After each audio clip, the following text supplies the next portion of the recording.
नमस्कार विद्यार्थी मित्रांनो, यशवंतराव चव्हाण ओपन युनिव्हर्सिटीचा BA BComचा नुकतेच सर्व रिझल्ट जाहीर करण्यात आलेले आहेत.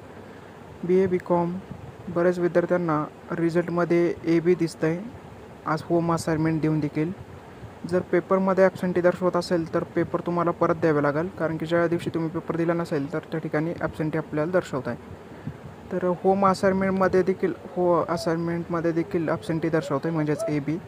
तर त्यासाठी एक नोटीस आलेली आहे, ती नोटीस आपण बघूया.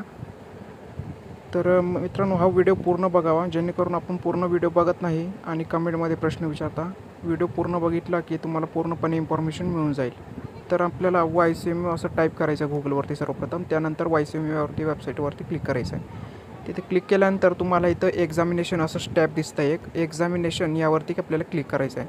त्यावरती क्लिक केल्यानंतर इथं आपल्याला कॉर्नरला सर्वात वरती मे 2025 दिसतं आहे आणि त्यावरती आपल्याला क्लिक करायचं आहे. त्यावरती क्लिक केल्यानंतर आपल्याला इथं important instructions about the may 2025 summary exams हे दिसत आहे.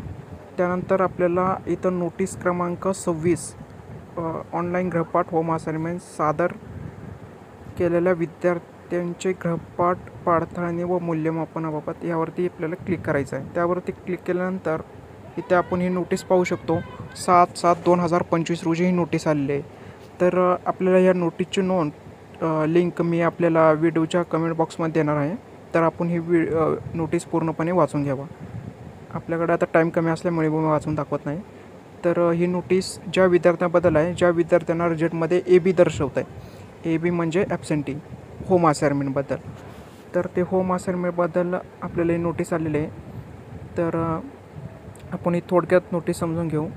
या नोटीसमध्ये असं दाखवलं आहे की जे विद्यार्थ्यांनी निकाल जाहीर केलेले आहेत परंतु अवघ्या होम असाइनमेंट दिलेले नाहीत, त्यांच्यासाठी जी पॅनॅलिटी आहे ती पॅनॅलिटी भरून आपल्याला होम असाइनमेंट परत सबमिट करायचे आहेत आपल्या स्टडी सेंटरला. तर आपली स्टडी सेंटरला आपण सबमिट केल्यानंतर, म्हणजे जे आता डिसेंबर, मे, जून 2025मध्ये जे एक्झाम येईल, डिसेंबरमध्ये होते ATKT विद्यार्थ्यांची एक्झाम, त्यावेळेस आपल्याला हे सबमिट करायचं आहे. त्यावेळेस आपला पुन्हा नव्याने रिझल्ट बनवलं जाईल.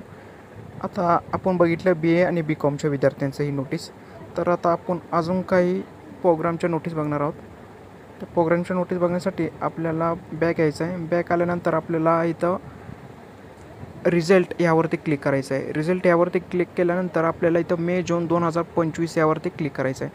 त्यावरती क्लिक केल्यानंतर आपल्याला इथं दाखवतं आहे सर्वात वरती, इथं आपल्याला रिझल्ट येते आपले डिक्लेअर झालेले. आता ABCID तयार न नसल्यामुळे निकाल राखीव व रिझर्व करण्यात आलेल्या विद्यार्थ्यांची यादी दिलेली